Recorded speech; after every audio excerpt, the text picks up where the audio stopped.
Welcome to Macon Memories. I'm Lynda Wright at Randolph-Macon College. Today is May 21st, 2025, and today I'm speaking with Dennis Harbin, Maintenance Services Supervisor at Randolph-Macon since 1990. Welcome to Macon Memories, Dennis.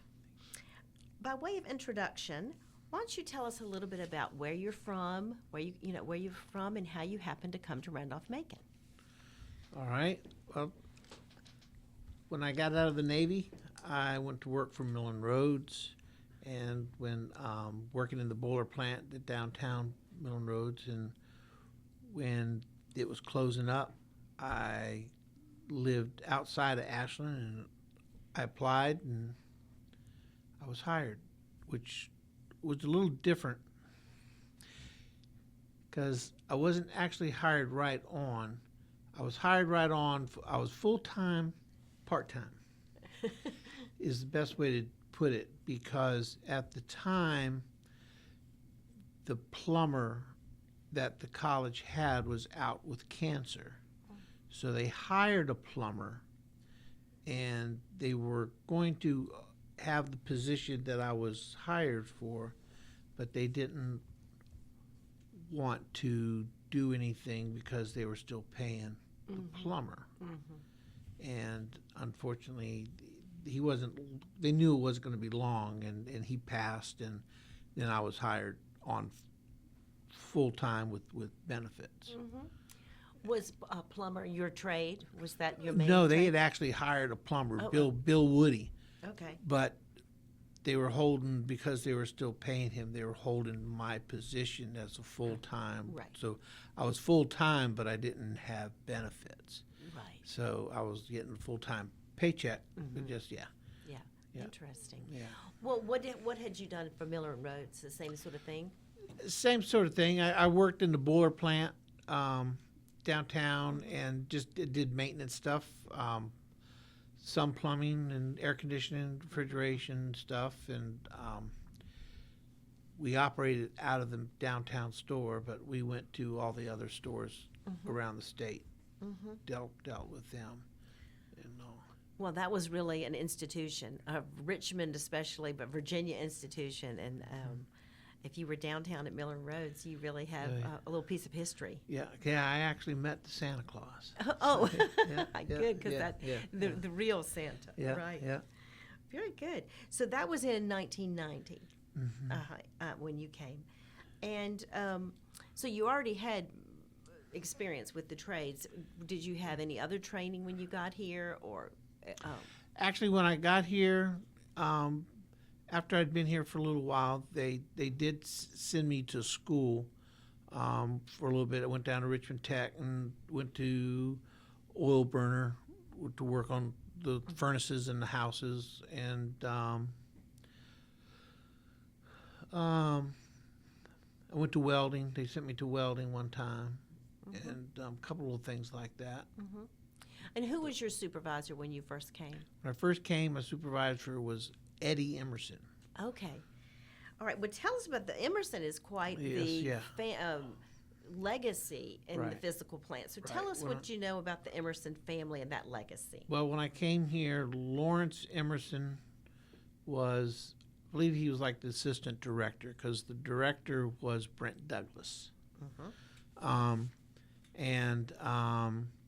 And then his brother, which was my supervisor, was Eddie.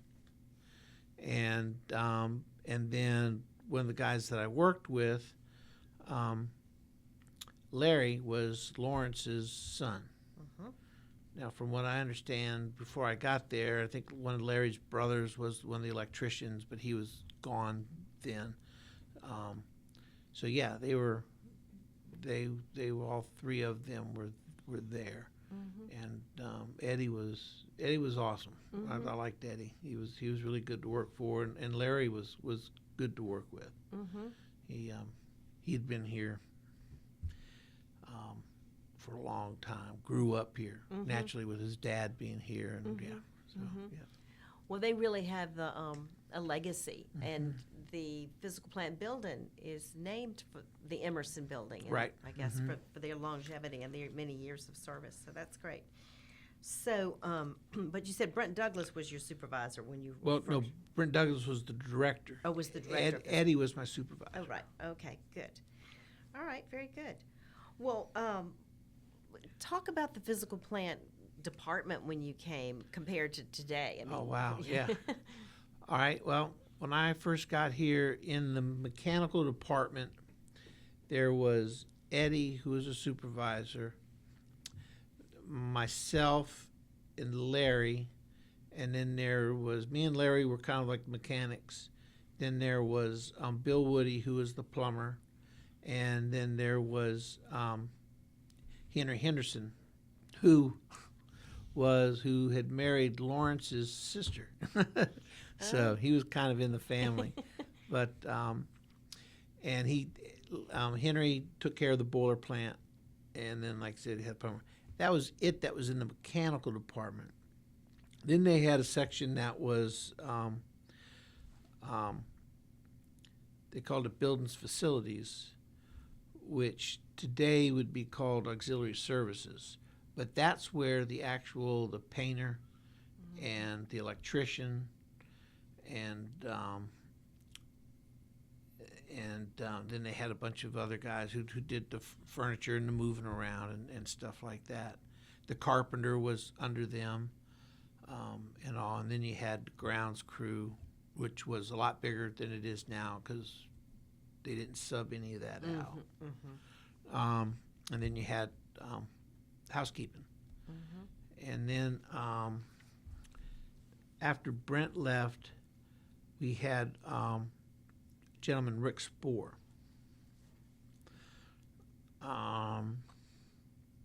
He came and he changed some things.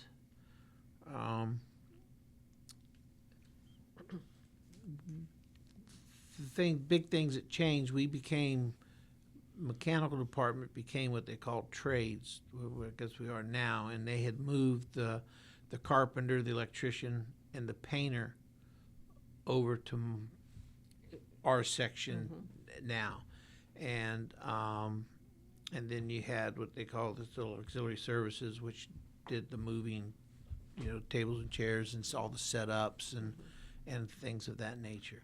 But so then we became a bigger department. So they had moved them around. That was a big change, and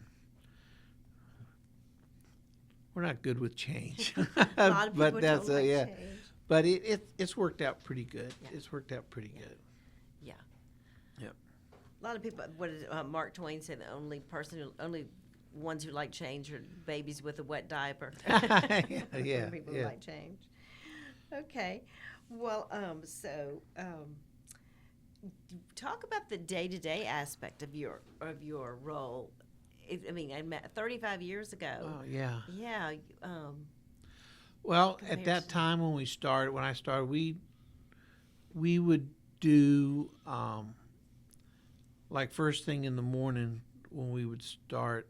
Me and Larry kind of had split up the campus, and we would walk and check buildings, and because at that time we took care of the kitchen equipment as well, and I think that was one of the things I think Rick's board changed, which, and I'm not sure how, but it changed while he was here anyways, where they started to get more contractors to come in and take care of that. And then, so we would check that stuff out and do whatever PMs we needed to do in there, and then PMs that we had on campus, and we always referred to as like putting out fires, because you'd have, the calls, hey, my room's hot, or my room's cold, or, my toilet stopped up, and dealing with that would be a day. No day was the same. Yeah. And you have to deal with those kind of things. They're the more urgent things, and you have to keep up with the regular maintenance on top of that. Yes. Yeah, very, very interesting. Well, tell us about any excitement you've had through the years. I know so much can go wrong just in someone's house, so I can't imagine maintaining all the buildings on a campus. Well, some of the, excitement, I guess you might talk. We've had one time, one of the hurricanes where we had lost power for several days. Yeah. We were in here, and because we were losing power, we had the basement of Smithy flooded. Mm-hmm. And we're down there in knee deep water, and you got mice or whatever floating by on a piece of stick or something like that. From the animal lab, or mice? I don't know. Or mice? Who knows? These were free range mice. It could have been free range mice, but things like that. The national, when I was here, we've and I'm not good about the fraternities. As long as I've been here, I still don't keep them straight. Yeah. Because we come up with different names for them. And like I always called it the Ox House because it's a fraternity with the big OX on it. Oh, okay. That would be. Yeah, it's embarrassing to say. I can't think it is. Yeah. But I remember that the day that burnt down, Oh, and oh wow. then that was a little exciting. And a lot of times it's a lot. Mostly dealing around bad weather, Yeah, storms hurricanes, and stuff. yeah. Yeah. They Having to deal with the stuff after hours, to keep things going. Does the college typically try to send students home if it's a hurricane direct hit or that kind of thing when we've had? Not necessarily. I mean, we were out of power there one time for like about a week, and there was conversations, and they tried to get everybody that could go home to go home, and then there was some that couldn't. Sure. So I think the campus is never empty. Yeah. During the summer, they don't all go home. Right. Yeah. Well, how about any other, before I jump off of that, any other, let me think. We've had hurricanes, we've had. Yeah. One funny thing, Moreland Dormitory. I got a call one day. It was a girl, and she was the second floor. I can't remember what room number it was, but it was like 213, 214, somewhere around that area. And said that her room was really, really cold. And that she was getting a lot of air. So I go up to her room to check, and I knock on the door, and she opens the door, and you could have flown a kite from the air coming out of her vent. Oh. And it was cold. the way that system is, there wasn't individually like Conrad. Each room had their own unit. This was the way Moreland is. You've got a mechanical room in the middle with air handlers, and one's for one side, one's for the other, and it blows the air on down to each room. Well, kids were saying that they were getting cold, but they weren't telling us that they were getting cold. So they would tape up their supply vent or block it with a cardboard. Oh. And so everybody except for that little girl on that side of the building had blocked them all off. And her curtain was flapping.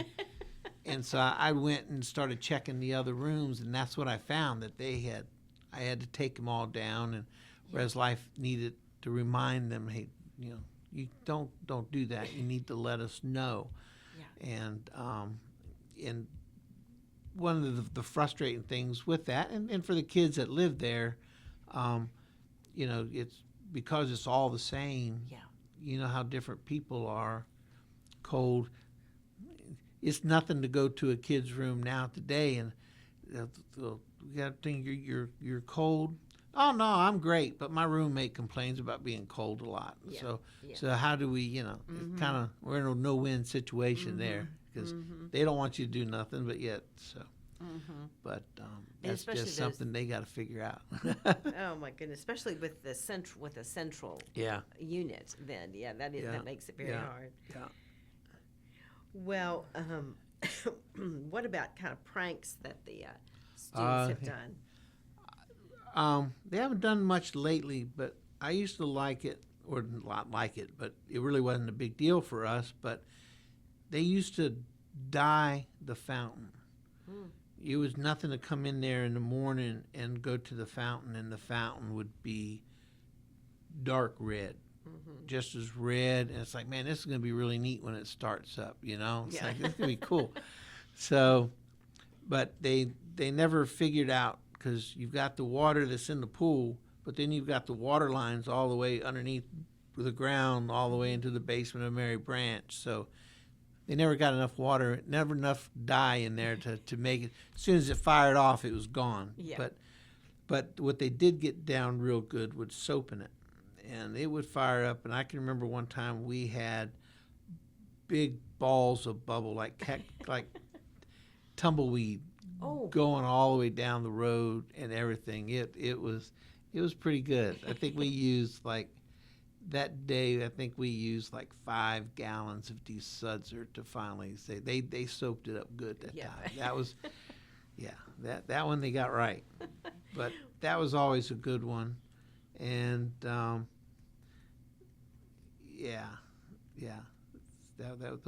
good. And then some things they do, which was not like that was kind of harmless, but sometimes they'll do things that are destructive, and that's not. Right. That's not good. Yeah, crosses to vandalism. Yeah. You can't tolerate that. Yeah. Well, what about COVID? How did that affect you and your team?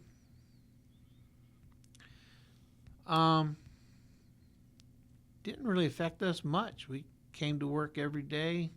We had to go through all you got to wear a mask, and you got to get vaccinated.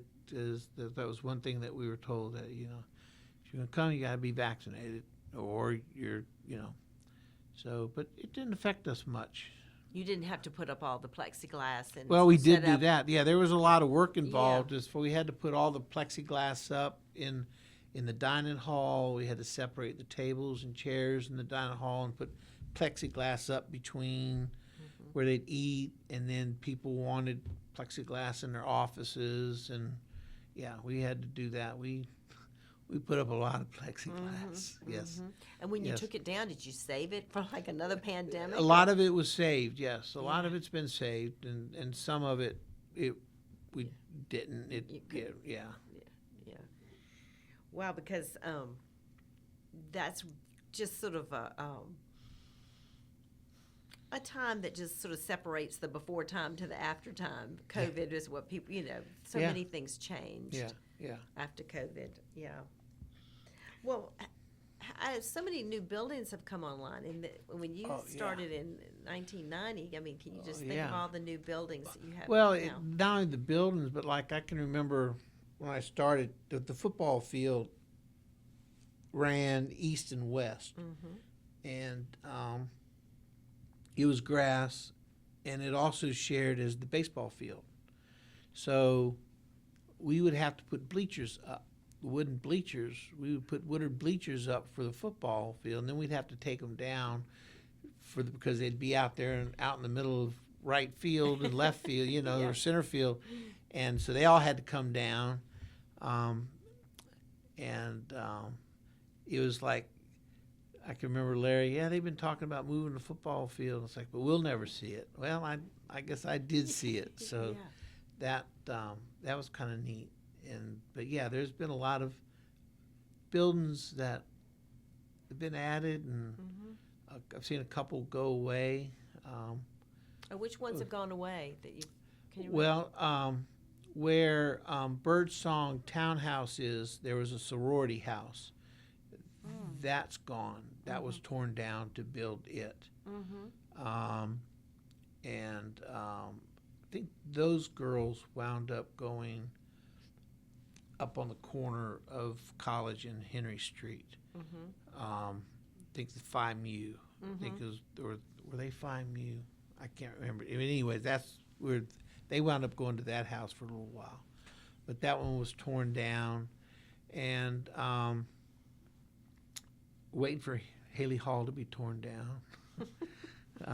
Waiting in a good way, It'd be nice for that one to go away.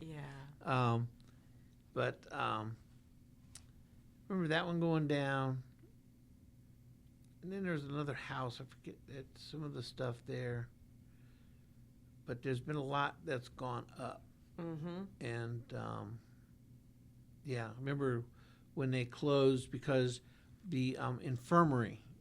There was an infirmary up on the corner, I guess, of Railroad and Patrick Street, because Patrick Street went all the way Patrick Street went all the way across, Oh. dead end at the railroad tracks. So then you would take a right and go over the railroad tracks, and you were back on Patrick Street. So that went all the way through, and Where the Brock right is on the now. other, yes, ma'am, right there on the other side of that back corner of the gym, there was the infirmary, long single-story building, and behind that there was a fraternity house, which is gone also. Okay. But yeah, when they decided to break that down, and they closed down that street and built the Brock Center, because kind of across from that there was a big gravel parking lot. I can remember we'd take a bunch of pallets and stuff every once in a while, and they'd have a big bonfire, Oh. Uh-huh. which they haven't done since then. But yeah, I remember doing that, and that was interesting. And I remember the what was it? The world was coming to an end at in the year 2000. You remember all Oh, right, that? the whole Y2K. Yeah, the whole thing. Y2K thing, and seeing they had just, well, they didn't just finish, but that building, Brock Center, had just been finished. Uh-huh. Been maybe a year or so old, Yeah. and it was like everything was gonna, and we had no problems whatsoever. It was Yeah. but yeah. What's interesting about Patrick Street, I didn't realize, East Patrick Street, that it had gone all the way through to the tracks and across. Mm-hmm. Then that makes sense now when you see how there's that little drive Yeah. behind Day Field. And Yeah. when they moved another street, they moved Smith Street Right. when 'cause- they redid the fields. Right, and back that way, there was a fraternity back there. There was a fraternity house back there in the woods. And them boys had it licked. Cause they were out there by themselves, and you couldn't see the house because of all the woods.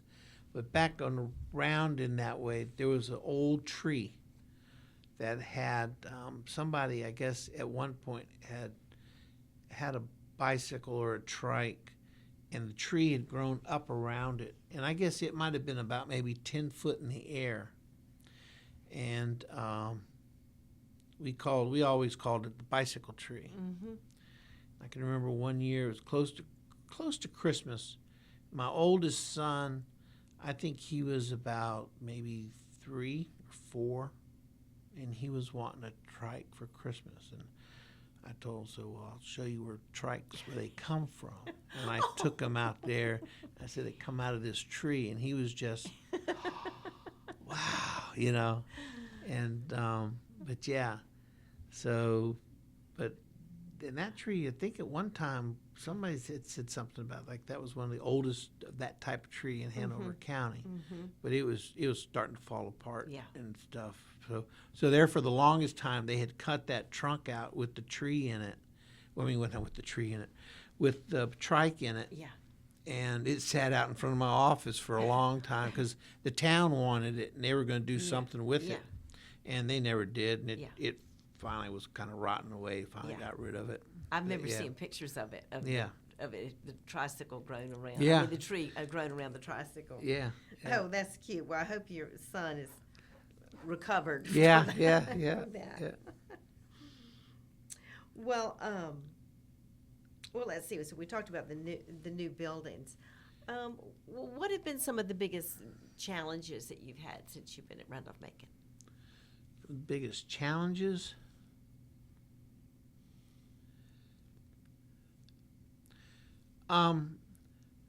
Sometimes it's a little challenging trying to do what we need to do through the summer, but have to work around the camps. Mm-hmm. That's kind of challenging sometimes. Then the just dealing with sometimes construction and getting things new and learning how learn how it works, some of it. Mm-hmm. Like new buildings having Yeah. different systems. And Oh, things. yeah. Yeah. Yeah. Well, if you're like us, the library, of course, we're open all summer, but we have so many things we think that, oh, we'll do that in the summer, we'll do that in the summer, and the summer's never long enough to get all your projects done. Right. Yes. Yeah. Yeah. Yeah, Yeah. and then because you have to maintain the dorms, I guess, in the summer. Right. We have to get the dorms and everything ready for the Mm-hmm. new students coming in. Mm-hmm. But then when you've got the camps that are staying in them and Mm-hmm. doing what they do to them, you have to go back through Mm-hmm. and fix things Mm-hmm. and try to get them painted and touched up, whatever. That's always kind of challenging, along with other projects that you want to do, Well, how about the new dorms? Those beautiful new ones across the railroad tracks. You will They're going not, to be neat. They're they're gonna be- neat. Yes. Yeah. Yeah. and you're not going to have to worry about them. I won't have to worry about them. No, ma'am. No, ma'am. But they look right neat. They Yeah. think they're going to be nice. Yeah. Yeah. They yeah. look very nice. Yeah. And I think they're going to be ready. They look. Yeah, they'll they be look- ready. They look like they are. should be ready. Yeah. Yeah. Yeah. Yeah. Well, what have been some of the most memorable times you've had at Randolph-Macon?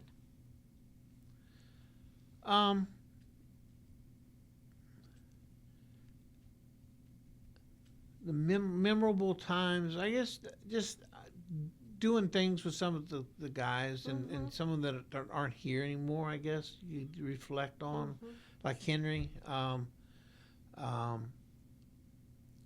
thought the world of Henry, and me and him worked a lot together. And His name was Henderson. yeah, Henry Henry Henderson, Mhm. yeah, till he got sick, and then he kind of had to retire, and then he passed. Mm-hmm. He's gotten liver cancer.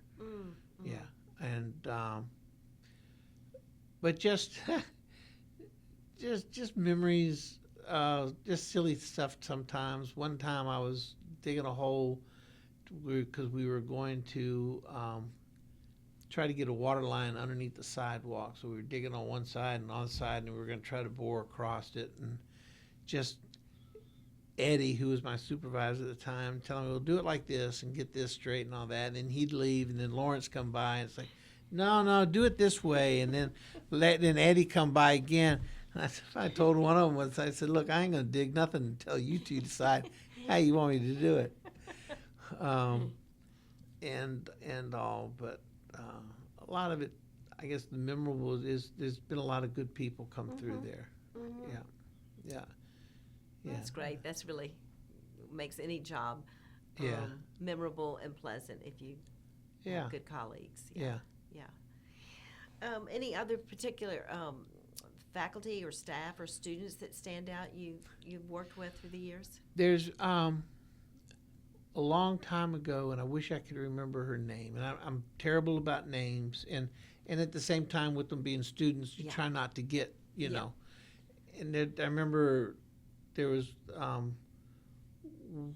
one young lady. She was trying to leave. It was leaving for a break. And anyways, I helped her. She'd called to get somebody to come jumpstart her vehicle, and they couldn't get nobody at the time. So I told her I'd jumpstart it, and so I did, and she was very grateful and left. And then after they came back, there was something, I think it was a clogged toilet, and so I went by there to check that, and it was her, and we just got to talking, and she was always just very nice. Whenever she seen me, she said hi and all that. And she's a school teacher now. I run into her every once in a while out in town, and all. She's got Nice. 2 little kids, and we recognize each other. But I couldn't, bless her heart, I couldn't tell you what her name was. Oh, that's Um, nice. And then actually with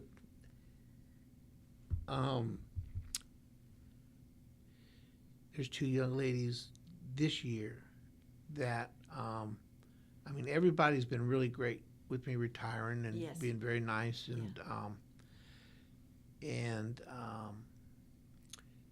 these 2 young ladies in Moreland, 210. They came back from Christmas and had an issue. Their carpet was wet.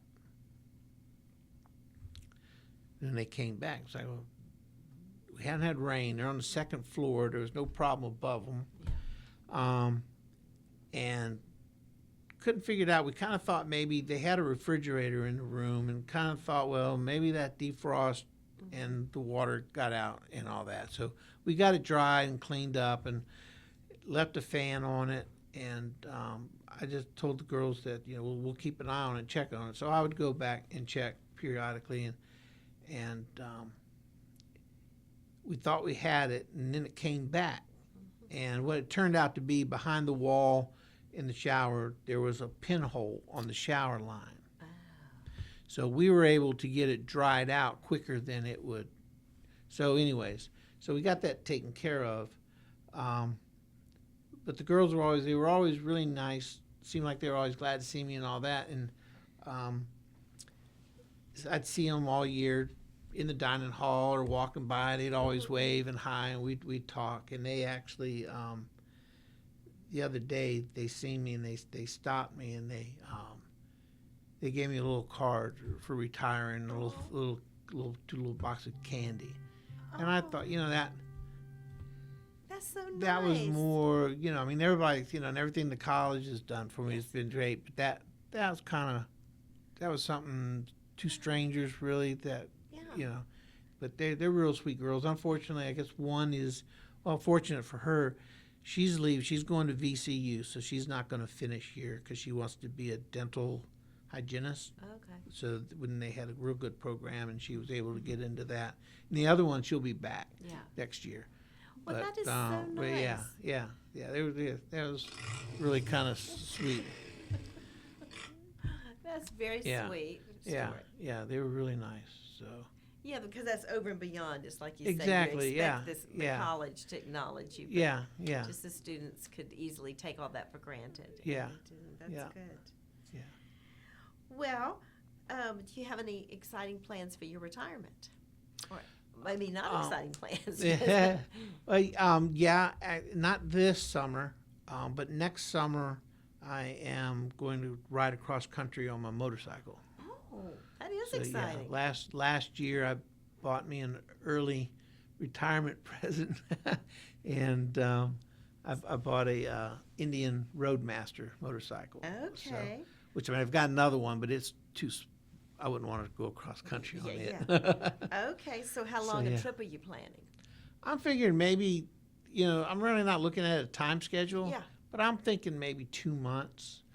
See, and I've got family in Racine, Wisconsin, and Minnesota, and then my brother's in Spokane, Washington. So I'm gonna head up that way and go across there and stop in Sturgis area and kind of, see Mount Rushmore and Needles Highway and Custard State Park and all that stuff there, and then get to his, and then drop down to Arizona. I got family in Arizona and Texas, and then Florida, and go all the way down to the furthest southern point. Key West. Mm-hmm. Oh, and, wow. And then come up the East Coast, where I've got family in Georgia, North Carolina, and South Carolina, North Carolina. So just make a big circle. Oh, that's awesome. Yeah. That's awesome. You won't, if you make a big circle, you won't go to all 48 states, but No, you have to keep no. you have to keep a tally and Yeah, see where yeah. you need to go back. Yeah. Well, and I was a Navy brat, Oh, so okay. other than Hawaii and Alaska, I've pretty much been to almost all the states, Okay. except for New Hampshire. Don't ever remember going to New Hampshire. Well, maybe next fall, or maybe this fall, Yeah. you could go to New Hampshire and see See the the leaves. leaves, yeah, that yeah. would be great. Yeah. Well, that sounds like a wonderful trip and a great thing to look forward to for planning Yeah, ahead. yeah. That sounds wonderful. Well, Dennis, I want to thank you so much for coming in. Do you have any other stories or memories or anything else you'd like to share? I think naturally after I leave there'll be things, but no, I don't think so. Some of them I can't share. Well, I will say I've been blessed to be able to work here. The college has been very good to me, and for the most part, I've had good bosses, so good people to work with and all that. That's wonderful. So yeah. Well, that makes the time go quickly, I'm sure. Yeah. Well, Dennis Harbin, I want to wish you all the best in your retirement, and thank you for coming to Making Memories. All right, thank you.